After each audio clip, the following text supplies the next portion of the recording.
Hola, buenas tardes a todos. Ya necesitamos café ya hasta ahora. Bueno, en primer lugar agradecer a los organizadores que me hayan invitado. Yo pertenezco al Instituto de Oceanografía y Cambio Global. Ahí hay un montón de gente. Hay gente que son geólogos, hay físicos, hay químicos, hay biólogos y después estamos los raros, que somos los de geógrafos, que estamos por ahí metidos, donde entre otras muchas cosas pues empezamos a hacer trabajos, en mi caso en concreto, relacionados con el tema de las inundaciones, con el tema de las relaciones que se establecen entre el hombre y el medio y las alteraciones que se producen en los ecosistemas naturales, o también en cuestiones relacionadas con la climatología. Y en este caso en concreto yo estoy un poco fuera de juego, porque claro, cuando a mí me invitaron a hablar aquí, pues yo tengo que irme un poquito más hacia adentro y empezar a hablar un poquito de lo que son las inundaciones, concretamente en el ámbito de la ciudad de Las Palmas de Gran Canaria. Miren, si nosotros vemos el número de fallecidos por desastres naturales en España, entre 1996 y 2016, fíjense que las inundaciones, lo ven aquí, es el principal elemento de muerte en España, seguido precisamente de los temporales marinos. Por lo tanto, no está muy desacertado el hecho de que estemos hoy aquí hablando precisamente del cambio climático, del nivel del mar, de los incrementos del nivel del mar y las consecuencias que se pueden producir en el territorio. Si analizamos en vez de los fallecidos los daños económicos, fíjense que, bueno, en el caso de Canarias, en la lista que hemos podido obtener de la Dirección General de Protección Civil y de Emergencias, efectivamente nuevamente se repite el esquema. Vuelven a ser, en este caso incluyendo las altas temperaturas asociadas a las olas de calor, que no caliman, sino olas de calor que a veces se producen en Canarias, pues generan víctimas mortales, pero también son esos dos elementos que hemos hablado. Por un lado, las inundaciones asociadas a las lluvias intensas y también los temporales marítimos que sesgan la vida, pues en determinados momentos de bastantes personas, como sucedió, por ejemplo, en el año 2014, que prácticamente 8 personas de las 13 murieron ese año, asociados a los temporales marinos que hubo en ese periodo. Si vemos el impacto económico de todos estos procesos, es decir, de los eventos extraordinarios de origen hidrometeorológico en las islas, en toda Canarias, estamos hablando de un coste total entre 1996 y 2016 a las compañías aseguradoras, según los datos del Consorcio de Compensación de Seguros, de 270 millones, de más de 270 millones de euros. De eso, casi todo, o el gran volumen, el mayor de todos ellos, son los temporales de mar. Fíjense que de los más de 34.000 siniestros, pues 133 millones han ido a parar precisamente a los temporales de mar. Las inundaciones es un poquito menos, son 122,3 millones de euros, mientras que en el caso de las tormentas de viento, que lo califican como tormenta o tempestad ciclónica típica, estamos hablando de unos 15 millones de euros. Por lo tanto, efectivamente, en toda Canarias, lo que más se repite, y en este caso es interesante señalar, son los temporales de mar. Si nos vamos al impacto económico en Las Palmas de Gran Canaria, solo en la ciudad de Las Palmas de Gran Canaria, fíjense que es un 5% aproximadamente de ese total que vimos para el conjunto de Canarias. Vemos que los temporales de mar vuelven otra vez a ocupar el mayor número de siniestros para las compañías de seguros, seguido precisamente de las inundaciones. Sin embargo, aquí el coste se invierte, han sido más caras las compensaciones que ha habido que pagar por las cuestiones de inundaciones que por los temporales de mar. Por tanto, partimos de esta clave que yo creo que es importante. Cuando hablamos del riesgo de inundación, la N se ha ido para abajo, no sé por qué. Fíjense que en este caso, cuando hablamos del riesgo de inundación, yo creo que habría que valorarlo siempre de una manera integrada. ¿Qué quiere decir esto? Tenemos que considerar todos aquellos elementos que generan inundaciones, bien sean en la costa o bien sean en el interior. Por tanto, es interesante cuando analicemos los riesgos de inundación introducir no solo el incremento del nivel del mar, que puede ser interesante, no solo las tormentas marinas, sino también las inundaciones que proceden de los flujos de agua, de las correntías y de la lluvia en las ciudades. Por eso, en general, hoy en día estas áreas, todas estas zonas requieren una evaluación detallada de riesgo para identificar una cuestión muy importante, que es el riesgo de inundación. Pero cuando hablamos de riesgo de inundación, ténganlo claro, no hablamos de peligrosidad solamente. Y aquí yo creo que es una de las confusiones mayores que hay hoy en día cuando se habla del riesgo. Y es considerar solo la parte de peligrosidad. Y muy pocas veces se tratan de manera correcta lo que tiene que ver con la exposición y la vulnerabilidad. Esos dos elementos, que a veces es bastante complejo analizarlos, es interesante incluirlos de manera adecuada en esta ecuación del riesgo que todos conocemos, de ese factor de multiplicación de peligrosidad por exposición y por vulnerabilidad. Por tanto, cuando hablamos de peligrosidad, efectivamente, en el caso de las inundaciones en concreto, estamos hablando de la severidad, de la profundidad de la lámina de agua, de la velocidad de la corriente, de los materiales que se transportan, de cuáles son, en cualquier caso, los elementos claves que caracterizan la peligrosidad. Podemos hablar de las avenidas torrenciales en los cauces, pero también podemos hablar de las inundaciones que se producen en la costa. Tenemos que determinar, pues entre otras cuestiones, cuánto tiempo va a verse afectada esa zona, con qué probabilidad, en función de los distintos periodos de retorno, y otra cosa muy importante es la exposición. La exposición, en este caso social y económica, hay que evaluarla de manera correcta. ¿Cuáles son, en general, los daños físicos, de la integridad psicológica, incluso de la conflictividad social que pueda producirse durante los eventos precisamente de los que estamos hablando? Y, por supuesto, evaluar de manera correcta la exposición de los bienes materiales y de los servicios que pueden verse afectados. Y sobre todo en los aspectos de vulnerabilidad, que es un aspecto poco tratado, que es precisamente la resistencia que tienen las sociedades ante el impacto de los desastres naturales. Y ahí es clave ver cuáles son las poblaciones especialmente vulnerables, expuestas ante el impacto de cualquier proceso de inundación, qué infraestructuras son vulnerables en sus características propias, también la vulnerabilidad colectiva y, por supuesto, la vulnerabilidad económica. A partir de ahí podremos hacer un análisis correcto del riesgo. ¿Vale? Bien, yo me voy a centrar en los análisis de peligrosidad de inundación, que si nosotros analizamos la bibliografía de los métodos que existen para su análisis, podríamos dividirlo en 4 grandes bloques. Están por un lado los métodos botánicos, eso es relativamente reciente, cuando no tenemos datos en zonas de montaña, por ejemplo, de cómo analizar las precipitaciones o las inundaciones, tenemos las marcas que deja en la vegetación, las distintas avenidas que después se pueden datar. Tenemos los métodos históricos, que probablemente es lo que yo más he tratado o analizado, los métodos hidrológicos hidráulicos, ¿no?, del cálculo de caudales, y los métodos geomorfológicos, según las formas características asociadas a las avenidas.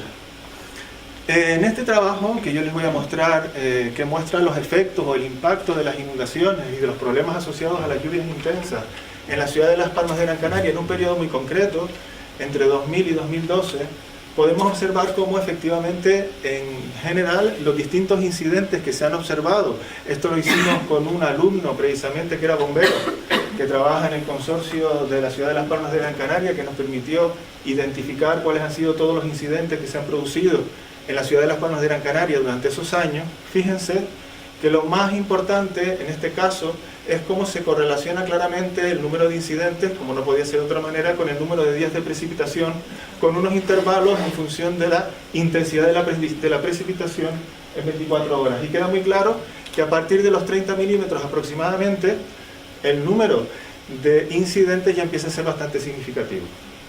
¿Vale?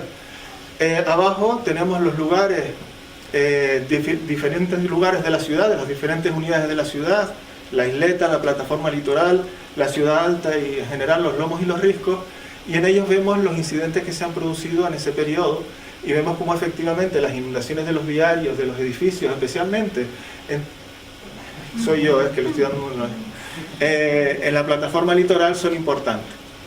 Bien, si vemos la clasificación de los incidentes según la titularidad y el uso, observen que efectivamente los de propiedad pública son los que normalmente reciben el mayor número o tienen el mayor número de registros de incidentes en la ciudad.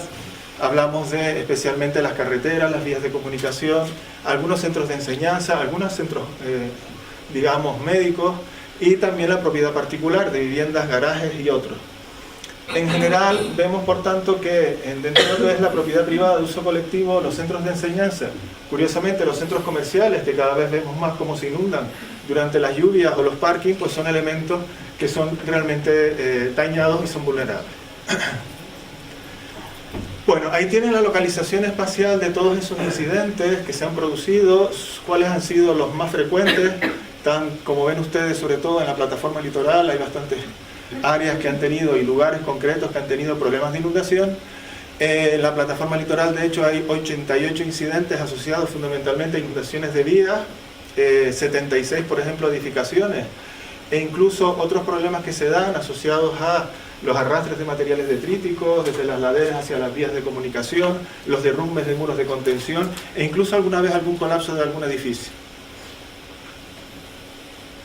Todos estos problemas, ¿a qué se deben?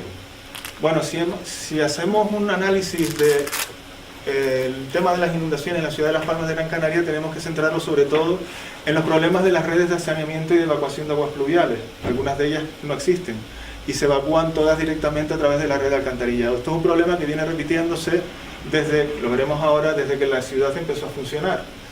Por tanto, todos estos problemas que todos conocemos y que más o menos vivimos cada cierto tiempo, una persona que tenga 80 años en la ciudad de Las Palmas de Gran Canaria probablemente haya vivido como mínimo 5 episodios de lluvia intensa importantes.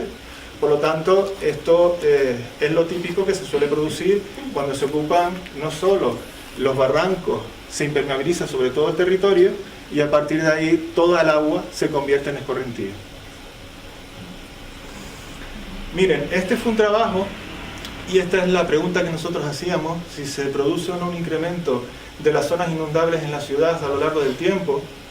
Y observen cómo efectivamente desde que la ciudad es tal, si al principio eran los barrancos básicamente de la ciudad los que generaban problemas, porque en principio el Guiniguada pues tenía sus problemas en la desembocadura y los otros pequeños cauces que existían en la ciudad también, y sobre todo esos pobladores que se fueron asentando en los riscos de manera desordenada, transformando considerablemente el territorio, pues lógicamente tenían problemas de inundación pues prácticamente por toda la ciudad.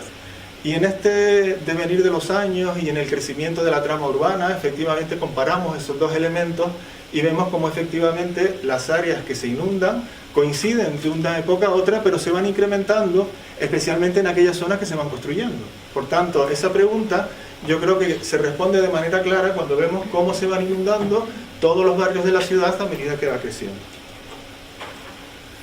Este es el periodo de 1950 al 1969 y por lo tanto, pues más o menos vemos cómo la ciudad va creciendo y cómo incluso en la ciudad alta van apareciendo sectores anegradizos. La ciudad de Las Palmas de Gran Canaria, y esto es un problema ya de ordenación del territorio, cuando se ha ido construyendo por pedazos. No había una ordenación de conjunto que estructure y ordene todos los crecimientos de la ciudad. Es una ciudad hecha a base de planes parciales que se van generando zonas urbanas que después hay que conectar con la ciudad ya consolidada, y eso genera realmente problemas a la hora de estructurar pues una buena red de alcantarillado, una buena red de pluviales o otros elementos como los servicios públicos. Piensen, por ejemplo, que si nosotros queremos identificar hoy los barrancos de la ciudad, si yo les pregunto dónde está el barranco de la dehesa, ¿dónde está? Pues el barranco de la dehesa, si les digo dónde está el Pepe Concalves, o si les digo dónde están los centros deportivos donde salen los coches, antes salíamos los coches de conducir, ¿sabes? ¿Cómo se llama? El López Oca, no me venía el nombre. Pues todo eso son donde están los centros deportivos, las cabeceras de los barrancos que antiguamente existían en la ciudad y que hoy prácticamente están urbanizados. Lo mismo sucede con el Barranco de la Ballena, cuando vayamos a los campos de fútbol, los del Lazo, los de Villa de la Plata, etc. Por tanto, para identificar esos cauces que se rellenaron, se explanaron y se cubrieron precisamente con distintos materiales, pues lógicamente de relleno, se utilizaron de esa manera y después no se dejaron las vías de evacuación. Si a eso añadimos una vía marítima, una autovía que se eleva a 7 metros sobre el nivel del mar, pues ya entendemos que la desembocadura de esos antiguos cauces pues tenga problemas importantes. Y vemos efectivamente en una comparativa de imágenes de distintos periodos, pues que los mismos lugares se van a seguir inundando. Arriba tenemos el famoso acceso desde la autovía marítima hacia la calle de Bravo Murillo, la bajada, por ejemplo, de Barranquillo Don Zoilo, o este otro del paseo de San José. ¿Vale? Y existe una relación en el incremento de los daños y el aumento de las lluvias. Miren, esta cuestión en relación con el cambio climático, en el caso de Canarias, es bastante complejo de analizar. Y lo digo porque las lluvias en Canarias, si hay una característica que tienen, es su fuerte irregularidad. Fíjense, hemos cogido 6 localidades, 6 estaciones pluviométricas diferentes, localizadas a diferentes altitudes y en diferentes exposiciones. ¿Lo ven? Tenemos, por ejemplo, la presa de Jiménez, que no sé si lo saben, pero es una presa que está cerca de Guía, ¿no? Cerca de la costa de Guía. tenemos Valle Seco, Cuevas Blancas, San Bartolomé de Tirajana, la presa de Soria y la playa de Tasarte. Esos son sus valores medios, la mediana, las diferencias entre los dos valores, el coeficiente de variación y un dato que nos viene a decir básicamente qué número de años necesito yo para tener una confianza del 90% en un valor medio. ¿Se entiende? Sí, ¿no? Porque todo el mundo le dice, no, con 30 años es suficiente, que es lo que nos dice la OMM, la Organización Meteorológica Mundial. Con 30 años es suficiente. Bueno, fíjense, en general las precipitaciones en las vertientes del norte de nuestras islas, fíjense cómo en general la media y la mediana pues prácticamente coinciden. Fíjense Valle Seco, incluso la media es un poquito, la mediana es un poquito más grande que la media. ¿Lo ven? Sin embargo, si nos vamos a las otras series, por ejemplo en Tasarte, fíjense cómo cambia la cosa. La media es muy superior a la mediana. ¿Por qué pasa eso? Un reducido número de episodios extremos de precipitación incrementan considerablemente la media. Esa fuerte irregularidad de la precipitación es lo que nos lleva a necesitar, por ejemplo, en el caso de Tasarte, 135 años para tener una confianza del 90% en un valor medio. ¿Vale? Bueno, pues esa fuerte variabilidad de la precipitación la podemos ver también en un único episodio lluvioso. Estas son las precipitaciones anuales en Santa Cruz de Tenerife, considerando, ¿se acuerdan las lluvias del año 2002? ¿No? Pues vamos a quitarlo o vamos a ponerlo. Y fíjense cómo varía la tendencia del mes de marzo. Por tanto, un único episodio lluvioso es capaz de cambiar la tendencia de la serie. ¿Vale? ¿Qué pasa en Canarias? Pues que a veces un solo episodio lluvioso puede ser capaz de dejar hasta más de 200 milímetros en prácticamente, pues fíjense, ahí fue de 16 a 18:30, en muy poquito tiempo. Es lo que ha sucedido, por ejemplo, en estos días en el Mediterráneo, que se han producido inundaciones de carácter catastrófico, ¿no? Este otro ejemplo es un poquito anterior. Este es del año 1971, en noviembre. Fíjense la cantidad de lluvia que cayó precisamente en el noroeste de la isla de Gran Canaria, por el efecto básicamente del relieve. En este caso, una nube de gran desarrollo vertical, por convergencia sotavento del relieve montañoso, como puede ser el caso de Tamadaba, pues dejó en poco tiempo, en menos, aquí tenemos el dato de 24 horas, pero bueno, fueron más de 300 milímetros. ¿Qué consecuencias tiene eso? Pues la escasa significación estadística de las tendencias de la precipitación, de manera que podemos tener en las series más septentrionales y no en todas, tendencias negativas de la precipitación en los totales anuales o tendencias positivas en el resto, pero no tienen significación estadística. Si yo hubiera cogido a lo mejor una serie más grande, a lo mejor hubiera cambiado las tendencias, ¿vale? Y no solo eso, sino que además solo en algunas épocas, solo en algunos casos en las vertientes del norte donde la lluvia sí que es más regular, pues a lo mejor puedo tener tendencias significativas. Y eso sucede, por ejemplo, en el caso del otoño, que está siendo más lluvioso. En el caso de Canarias, quizás lo que tenemos este año responde a lo normal en lo de la tendencia de la precipitación, está siendo un poco más lluvioso, con tendencia significativa, mientras que el invierno, la primavera, pues llueve menos. Por eso las tendencias anuales al final salen negativas, pero no tienen significación estadística casi siempre. Como conclusión, y esto quizás es lo que quisiera yo destacar en este trabajo, es precisamente que el cambio climático, pues sí, puede ser importante, sobre todo para lo que estamos tratando aquí, para evaluar las consecuencias en la costa, porque sabremos probablemente que habrá un mayor número de eventos extraordinarios, pero si realmente lo que hay es una incorrecta ordenación del territorio, pues lógicamente aquí es donde está la clave de los problemas que se están produciendo. Y recuerden también lo más importante, cuando estemos haciendo trabajos de riesgo de inundación, ya sean costeros o asociados a precipitaciones intensas o asociados a avenidas fluviales o aluviales, en ese caso pues hay que hacerlo de manera correcta, introduciendo no solo la peligrosidad, que a veces se confunde el término, es peligroso que el mar suba, pues sí, pero no es correcto hablar de riesgo. Riesgo siempre incluyendo a veces a escala de detalle, de edificio, de parcela, todos aquellos elementos vulnerables que hay sobre él y sobre todas las personas que allí se asientan. Bueno, pues eso es lo que yo quería contar.